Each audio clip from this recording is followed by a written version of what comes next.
Welcome to another episode of Whitetail Rendezvous, coming to you 6 days a week as we interview whitetail experts and hear their traditions and personal stories of the hunt. Learn more about the latest gear, discover proven tips, and the latest strategies so you can make your next hunt a success. Now, here's your host, Bruce Hutchin. Whitetail Rendezvous is pleased to announce a partnership with GoHunt.com. Who's GoHunt.com? Well, if you're a DIY hunter, you need the information at GoHunt.com/insider. Why? Because it provides 4,200 profiles, every unit, every species, and every season. Furthermore, they give in-depth analysis, interactive maps, unit access, and seasonal trends. Draw odds are very important, and they give you the most accurate information in the business. All this is available when you go to GoHunt.com/insider. Make sure you use promo code WR when you join Insider. You'll get a $50 gift card for GoHunt.com Gear Shop. Remember, when you become a member of GoHunt.com/insider, you're going to get a $50 gift card to Go Hunt Gear Shop. What's in the gear shop? The best gear that you can buy for hunting the West. All in all, if you're hunting out West in 2018, GoHunt.com/insider is where you need to be to get all the research information. When you use promo code WR, Whitetail Rendezvous receives a small commission from GoHunt.com.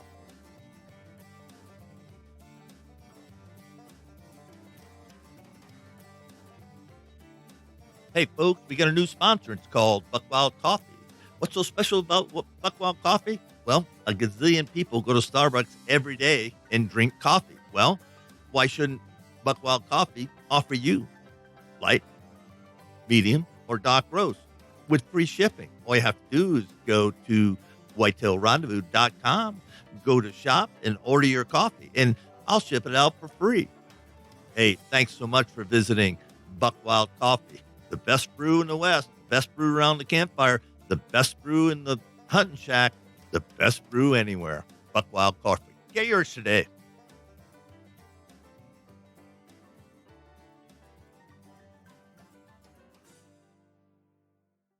Hey, folks, welcome to another episode of Whitetail Rendezvous. This is your host, Bruce Hutchin, and we're heading out west, and we're going to visit with Dennis Stokes. Now, Dennis is the CEO of Initial Ascent. Well, Initial Ascent, Dennis, where the heck did that come from? Thanks for having me, Bruce. Initial Ascent. Okay, so my partner and I were trying to come up with something, and obviously we live in the mountain state of Idaho, and we were just thinking we want this business to grow, and this is our first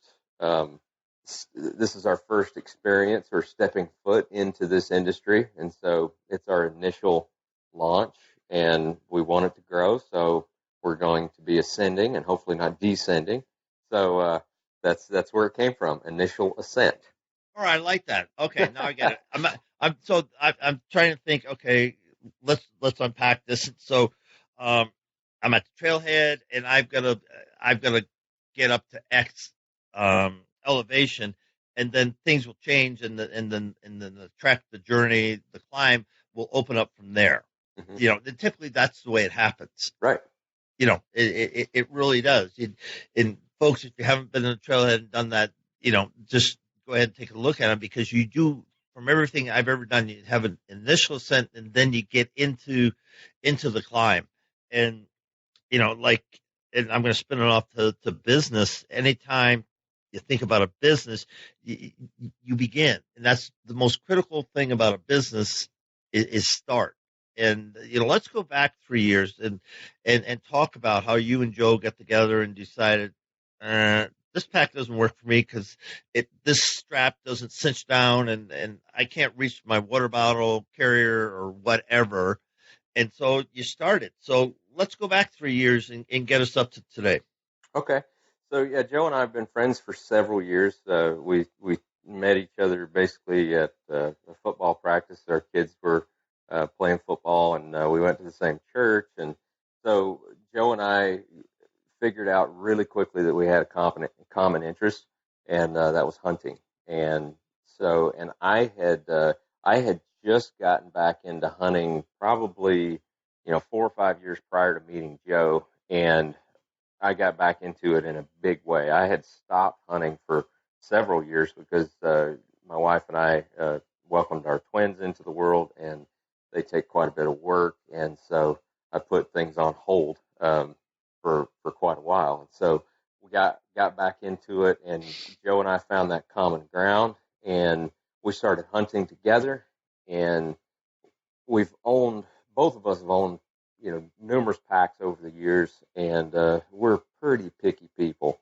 and so we were always talking about, well, I kind of wish this pack had this, and I really like this about this pack, but I wish it had this feature, or I wish this was a little bit more comfortable. How could we make that a little bit more comfortable? And so I know for me, I was modifying my packs that I had to try to fit my needs, and I think Joe was doing the same thing. And so finally we looked at each other one day and just, thought, well, let's just stop complaining. Let's stop talking about it. Let's do something about it. And so at that point we said, okay, let's make our own.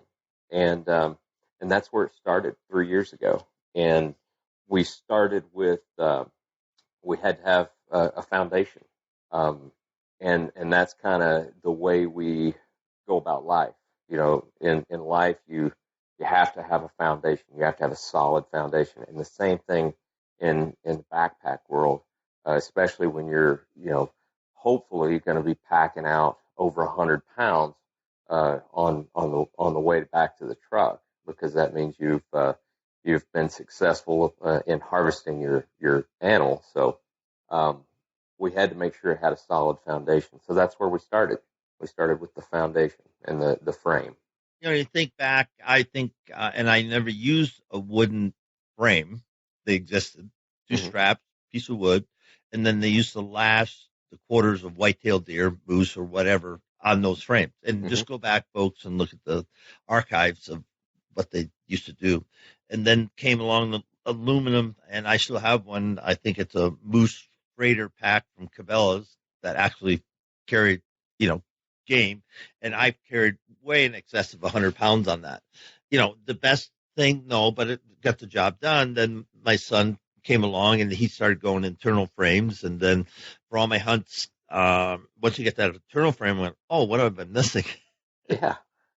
What have I been missing? And so then I started using an internal frame, and that's kind of where we are today. Fortunately, if I do those type of hunts, I've got horses or other people. I have a Sherper named Cody. Cody, I love you. Because he just packs up and we get the heck out of Dodge. But having said all that, packs have evolved, folks, like everything else. And if you're still running the pack you had 5 years ago, 10 years ago, take a look, and there's a lot of packs. Okay, there's a lot of packs in the marketplace. But you got to figure out what I'm doing, how long am I doing it, and what's the max that I can handle. Because the packs today, I know Brian Martin, I don't know how big, how many quarters or how much moose meat he pulled out, and he used somebody out of Bozeman, Montana pack, and just ungodly amount of weight, that he carried, and most of us can't do what Brian Martin did. And there's other people that that to my way of saying it, abuse packs, but people that are serious hunters, the best thing you can do above your boots, in my opinion, this is my opinion, is have a pack that'll do everything you need it to do and a little bit more. Your thoughts? That's absolutely correct. In that order, starts with the boots, and the next thing you've got to have a good quality pack. And packs have really, like you said, they've evolved over the years.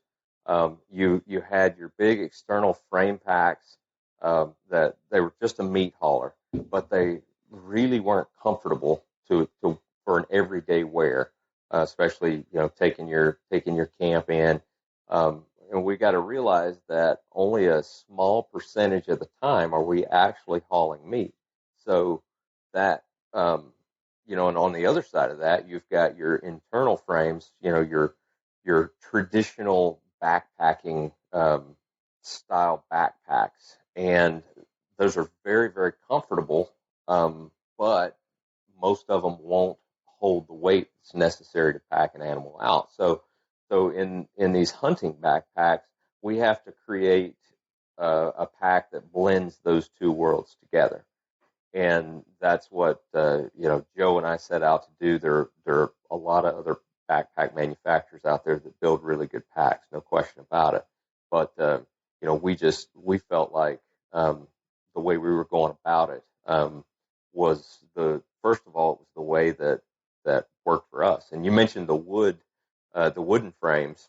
Our first frame that we tried out, we had to test the shape of the frame and how that was going to work. And we pieced it together, duct tape and baling twine, with different pieces and parts of webbing straps and buckles that we had lying around. But it was a wooden frame. And just to test that shape, to see how it would haul animals, to see how it would haul our gear and that sort of thing. And believe it or not, the first time we tested that, we actually took it to, Joe and I took it to New Zealand. And so that was a heck of a place to to try out this new frame shape that we had. So Yeah, it was. And, if you and I are sitting having a cup of coffee and we're chit-chatting and I go, Dennis, you got Initial Ascent. What's your mission? What do you want to accomplish? Because the world doesn't need another pack frame or backpack. sure. You think it does, but the rest of the world maybe not think it does. So Yeah. help me out here. Yeah, when we first started this thing, we thought that, hey, there's still room in this industry, for raising the bar, and that's what we feel like we've done. We feel like we've taken that bar and raised it up. And again, it all starts with our foundation in our frame. Our frame, it's called the Integris frame, and Integris is not a word that's used very often, but it means simply with integrity. And so that's the way we wanted to build our backpack frame. That's the way we want to live our lives. That's the way we want to raise our kids. That's the way we want to run our business, with integrity. And so it was a perfect name for what we feel like is the perfect foundation for our backpack. And so we've done this it's a carbon fiber frame, and we've got a specific shape that we've developed that fits the human body very well. And essentially, once you put it in the suspension system, it drives the weight directly through your hips where it's supposed to go, and not on your shoulders. No discomfort or anything like that under extremely heavy loads. I mean, once you get to a certain point, it doesn't matter how comfortable the pack is, it's going to hurt at some point, especially when you're in these mountains. But yeah, it all starts with that frame.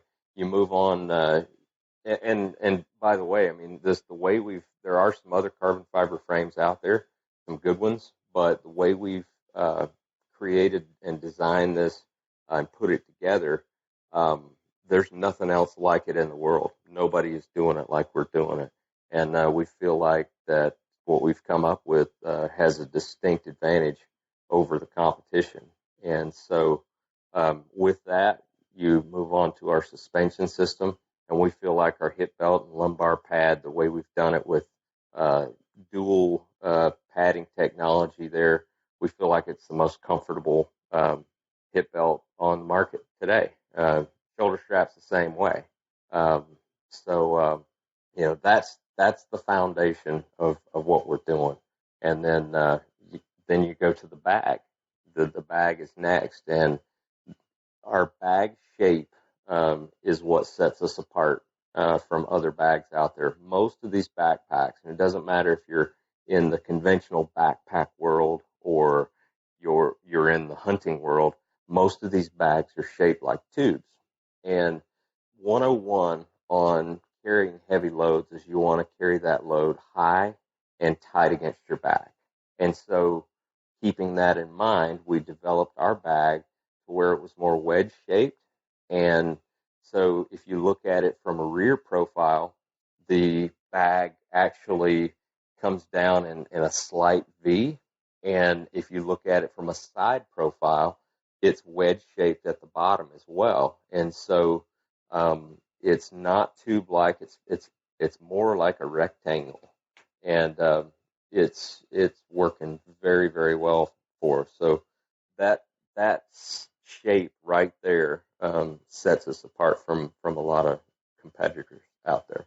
And we'll get more into this, but with more and more people in the backcountry, why? Because they want to, and they need good information. So we're going to share more about the information about how to load the pack, and Dennis is going to share some of that, just the basic, this is what you want to do to yourself, rather than me throwing a mule deer or something else or caribou into an external frame, and just because I'm 30-some years old, 20-some years old, carrying off the mountain. That wasn't really healthy to me, and there's a lot of ways to do it. You can go to YouTube, folks, and find out, how to pack up. But we have a lot of people that go into the wilds and never hunt. They're just in the wilderness. They're climbing mountains, but they pack their pack in, and then they're going to spike camp, and then they go to the different levels of their ascent, and they have to carry actually less and less stuff, but they still have to carry it. Right. And it's so interesting. When you said web shape, could we say teardrop shape? Would that be correct, or would that be an incorrect statement? Not exactly teardrop, because it doesn't really come to a point. But a wedge, if you can just maybe a wedge with a flat bottom, if you will. But it is more kind of V shaped. If you look at it from a rear profile, it's a little bit wider at the top than it is at the bottom, and that's from a rear profile. And then you look at the side profile, it's just a little bit wider as you're looking at it from the side at the top than it is at the bottom. It actually comes down and maybe more like a half teardrop, if you will, from the side profile. So let's do this. Let's help the listeners and spend 5 minutes. And so they got REI near them. They got a good camping equipment, adventure equipment, trekking equipment, climbing equipment, store near them. And so they want to do it, but they don't want to go through the progression of, this doesn't work. Why did I spend my $100 on this, or $200 on this, or $300 on this? So line up your base pack against what they would find at, let's just say, REI, and just say, draw the comparison. And I want to start off, and you mentioned something, you want to carry that pack, the weight high, and there's reason for that, and you're going to share why you're going to do that. But let's just walk through that. Start off with one, we get the pack, we get where stuff goes in, then we get the frame, then we get the suspension system, and then we get the belt or something that ties it in. I think that's all the components, isn't it? Yeah. Okay, so take us through it. Yeah, take us through it. So if you're comparing, something like we've got, where you're going to be carrying heavy loads, and I'm talking heavy loads, over 100 pounds. Anything that you get at REI, and I'm not picking on them, it's just a different use. You're gonna be comfortable, but you're not gonna none of those packs are capable, in my opinion, of comfortably carrying weights of that magnitude. You're probably looking at tops on a lot of those packs, maybe 60 pounds is kind of what they're rated for on the bigger side of things. So you've got a lot bigger weight rating with ours. You're going to find that with a suspension like ours, our lumbar pad's going to be thicker. Our hip belt pads, most of the time, they're going to be thicker. They're going to be able to really absorb that weight. The shape of our frame, as it goes along with the curvature of your back, we're gonna couple that with our shoulder straps and our load lifters. Now, most of these packs, that you find at your REIs and such, will have all these components. It's just how they're built as far as, with what weight rating they're going to be able to handle. And so everything on ours is just beefed up to where, I mean, you've got a lot of 1-inch type webbing straps, not the 3/4 or the 1/2-inch webbing straps. The big 1-inch pads on your hip pads, 2 inches worth of padding, and dual pads on your lumbar pads. So, you've got a lot of cushion there to kind of absorb that weight. But generally, most of them you're going to go fit a pack at either our place or an REI. You're going to fit them the same way. You're going to put about 20 to 30 pounds in that pack, and we mentioned putting it high and tight against your back. So you want to put maybe a sleeping bag or something down in the bottom of it, and then let this weight ride up on top. You want to cinch it down with your compression straps so it's tight against whatever frame that it is. And then the first thing you're going to do, you're going to buckle that hip belt. You're going to get that tight. The points of your hips will be directly in the middle of those hip belt pads. Then you're going to put on your shoulder straps. And by the way, everything is loose when you start. So the next thing you're going to do, you're going to tighten up your shoulder straps in the pockets of your shoulders right there. Then you're going to take your sternum strap and buckle it and just get it tight, not super tight. You just want it kind of taut across there, just a straight line across. And then the last thing you're going to do is you're going to snug up your load lifters, and you'll be able to feel when you snug up those load lifters, you're going to be able to feel the any weight that was on your shoulder straps, pressing down on your shoulders. You're going to feel that come up just a bit, and you're going to feel that load come into your back. And by the time you're done with it all, your hip belt should be really tight. You should feel probably 85% of the weight on your hips, about 15% of your weight on your shoulders, and you're going to be able to take 2 fingers. That's a good guide for us. Take 2 fingers and slip it underneath your shoulder straps on the top of your traps right there. So to me, that's a perfect fit. Get that, folks? Yes, nobody's talking to me. Oh well. And we've actually got a video on our YouTube channel. If you go to our YouTube channel, Initial Ascent Packs, you can check that fitting guide out. YouTube, are you guys on Facebook or Instagram, Snapchat? I forgot somebody, Twitter. I've been told I'm a little old for Snapchat. So. No, you're not. But we are on Instagram at Initial Ascent, and we're on Facebook as well at Initial Ascent Packs. And so yeah, we're I guess Instagram, Facebook, and also Twitter as well. How about LinkedIn? No, we aren't on that. That's because you're a business. You're a business. We are. That's you a are great a business. idea. We are a business. That.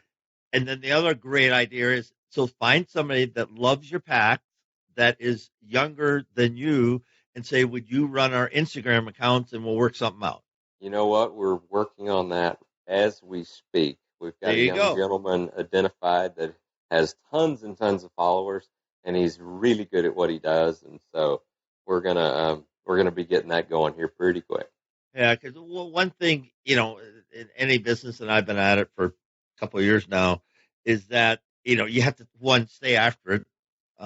First time I ever heard this is Boddington. He goes, die first, then quit. DFTQ. Thank Craig Boddington. But there's some truth to that. And folks, this whole thing about getting away, and I can remember sitting on places in North America, and mountains and glaciers and stuff, and you're just sitting there. The only way you can get there is by your feet. Yeah, you could parachute in or helicopter in. Yes, you could. I did neither of those two things. So I climbed in there. Well, I had everything I needed on my back. And I remember one time I came off a mountain, I had a lot of weight on my back. And my buddy, he, he was scared. He took my gun so he wouldn't, if I dumped, my gun wouldn't wreck. But other than that, a good pack is critical. It's critical to your hunt, and I already said it. Your boots, then your pack. If your boots don't work, you're screwed from the beginning. If your pack doesn't work, you might not make it out, Right. with your game and stuff. And heavy packs aren't fun, but done right, they're doable. Yeah. Yeah. I mean, Somebody once said, and I'm probably going to get this wrong, but you're going to decrease the suck. The pack out. I like that. So, No, I do like that. And so we got a pack. We're going to put stuff in, and let's talk us through a typical 10-day elk hunt. What's going to happen? What's going to happen with your pack system? Or with our pack system. So right now we've actually, so our pack system is 4,000 cubic inches, and if we're going to do something for 10 days, 7 to 10 days, we're going to have to modify our system just a little bit. Now we are currently working on a 6,000 cubic inch bag that will take you further.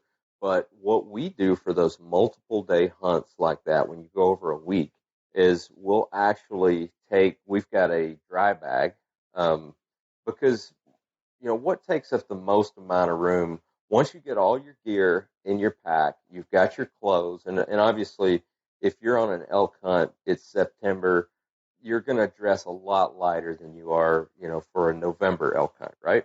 Yep. So what we do is you'll have a minimal amount of clothes, but you'll have your gear, your tent, your sleeping pad, your sleeping bag, first aid kit, your kill kit, all that stuff. All that's going to stay the same whether you're going in for 3 days or you're going in for 10 days.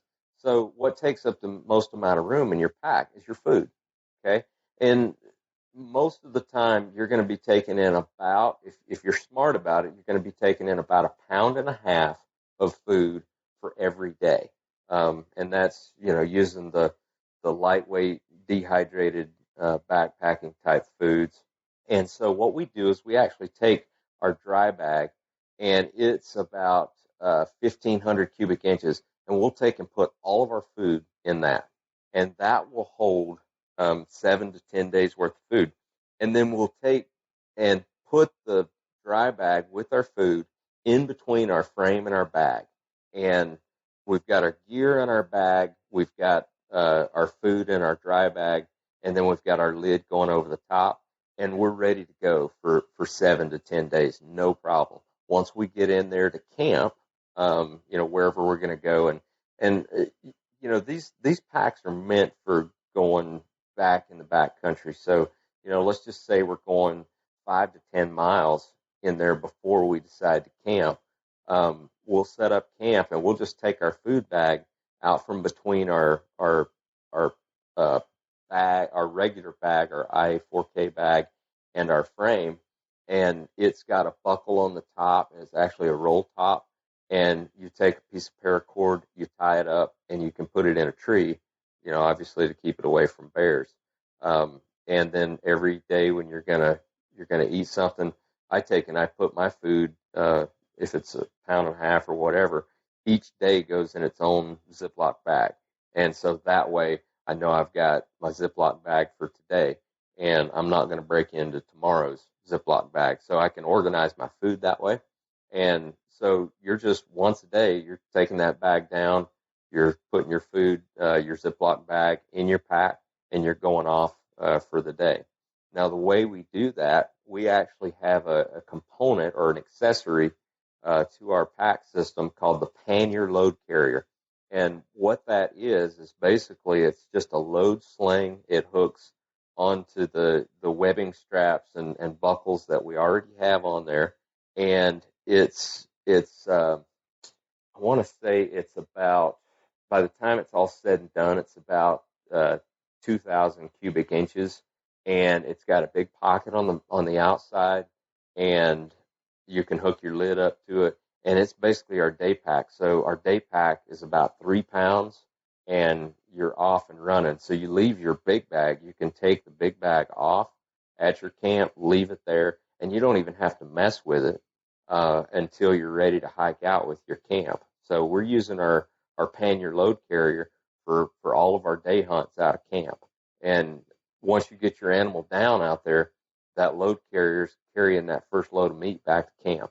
Once you get back to camp, then you pack up your camp because you got to get back to the truck, and you're packing up your camp in your big bag. You sandwich the load of meat that you already have on. You sandwich that with the big bag, hook your lid up, and you're off to the truck with your first load. So it's a really, really versatile system. But if you're off for 7 or 10 days on an elk hunt, that's exactly how we're going to do it. That's good. And folks, you might want to take notes. Hopefully you did take some notes.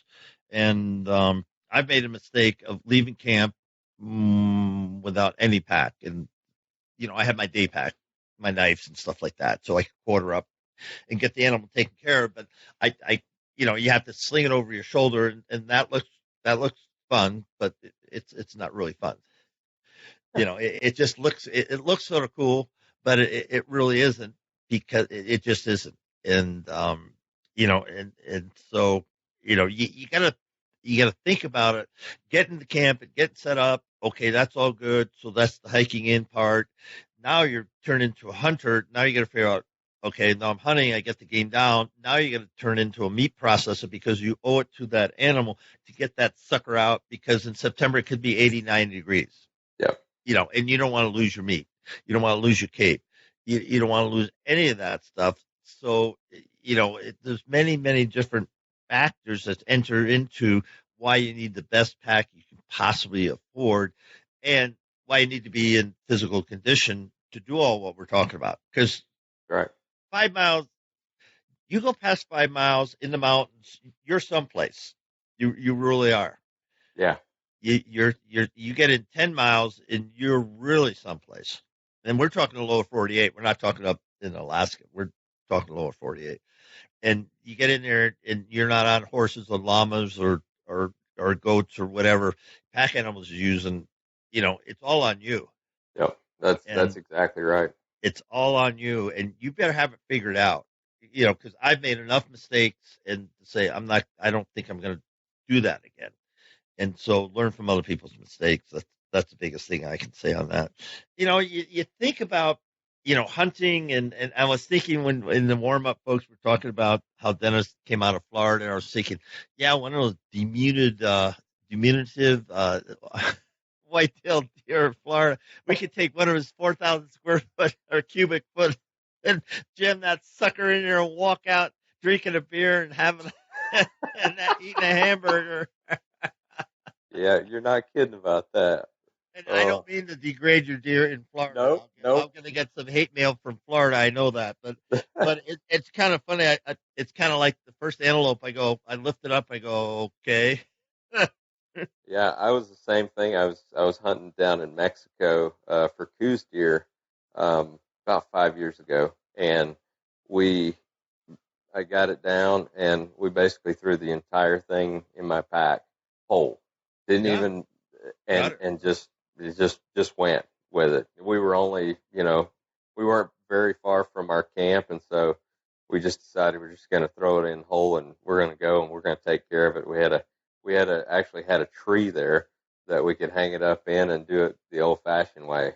So how I used to do it, back home. Isn't that something that you think about that? And you do see pictures of guys doing that all the time. And I always used to wonder, how people threw a mature whitetail on their back, and they could but 200 pounds. But, later on I found out that they maybe didn't weigh 200 pounds. That's right. Or maybe they did. Don't take offense, folks. Don't take offense. Hunting's a big part of your life. How are you bringing your kids along and teaching them about the hunting tradition? Just trying to get them involved as much as I can. Started at an early age. They all know how to shoot a rifle. They all know how to shoot a bow. Just taking them out with me.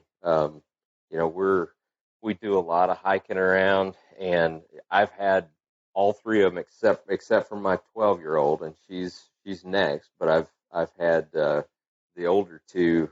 They've been on hunts with me, multiple hunts. My son, he had killed a bear by the time he was 10, and several other things. My daughter, um, she just had the best time out there with dad on mule deer hunts and turkey hunts and everything. And now they're busy. The twins they're 15 and they're actually busy with sports, and they're in high school, and so basically the seed has been planted, and they'll go hunting if they have a little time in their precious schedules.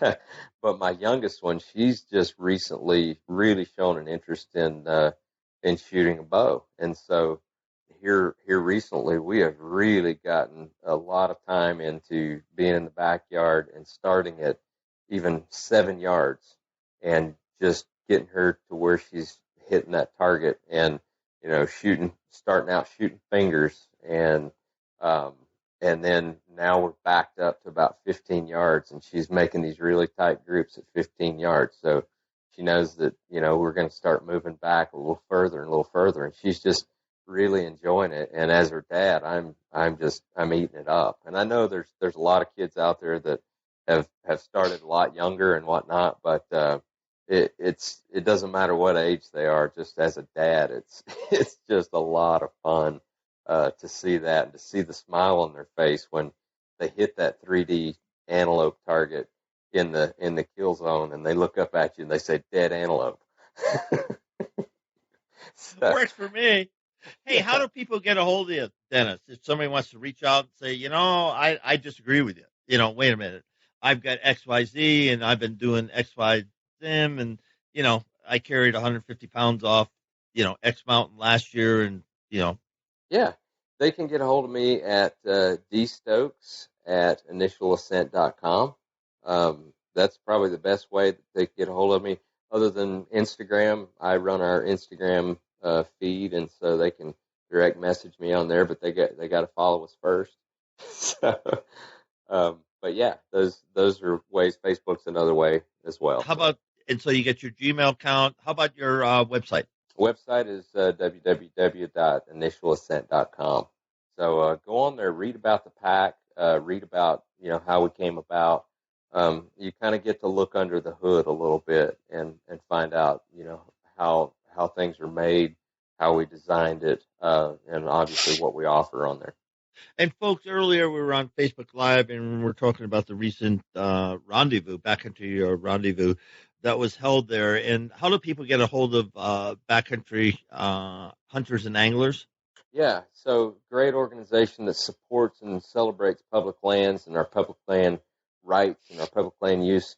It's backcountryhunters.org. And I strongly suggest that people go and check that out and read about our public lands, read about the fight out there right now with preserving our public lands and our right to use our public lands. Yeah, because we do have a lot in Colorado. We have a lot of access issues because ranchers come in and they buy X ranch, and you've been going in a Red Dirt Basin on this one road for a number of years. All of a sudden, it's a lock gate. Yep, it's happening more and more, and we got to. And it's a lock gate, but there's 10,000 acres in this Red Dirt Basin that I've been hunting forever. And on the other side, in some cases, that lock gate that's been locked for 10 years is now open. So there's two sides of this. And one thing I'm going to say about the backcountry and this whole public land debate, we need to reach common ground. And we talked about on Facebook Live with birders, with non-consumption people, with just hikers, people who just like to go out in the solitude and watch the sun go down at 14,000 feet and watch it come up at 14,000 feet. If you haven't done that, folks, do it. Just go ahead and do it. And then email me at whitetailrendezvous@gmail.com and tell me you didn't come off the mountain a little different person. I think you would. Absolutely. You'd lose some weight for sure, because I do every time. Every time I do it, folks, I sure as heck do it. Dennis, I've just thoroughly enjoyed this, and I look forward to working together and seeing where this whole journey goes. And it's just a joy. My good friend over at Wilderness Attitude, Brandon, said you were just a super guest, and I wanted to connect with you and raise your flag and float your balloon and let people know you're out there because folks, if you want to know why you need a pack that's going to get you in and out, Dennis Stokes is surely going to tell you You bet. the answer to that question. Your You thoughts? bet. Let's wrap it up. And thank you so much, Bruce, for having me. I thoroughly enjoyed myself. I love talking about what I'm passionate about, and that's backcountry hunting and packs. So thanks so much for the opportunity. Up next is my good friend, Derek St. Romain. Pardon me, Derek. I should have said Chef Derek St. Romain. If you're on social media and see some of the dishes he cooks up, their culinary delights. One time I said, "I'll pay the FedEx if you FedEx that meal to me." I was darn serious, folks. It was a venison loin and wrapped, and it just it was exquisite, and by the way, he didn't take me up on my offer. But having said all that, Derek St. Romain came out of New Orleans with Katrina, basically lost everything, and reestablished himself in the Carolinas. But he did more than that. He started giving back. Backyard Bow Pro are a group of guys throughout the South that give food away to go hunting and give food away and feed people. And it doesn't get any better than that when you kind of been down and out and get kicked in the teeth and rebuilding. It's the character of the man, and Derek St. Romain is a man of character, and I look forward to doing some special things with him this coming year, especially in the fall and the wintertime. We're going to cook up some really wonderful meals, and we're going to be sharing them through Whitetail Rendezvous.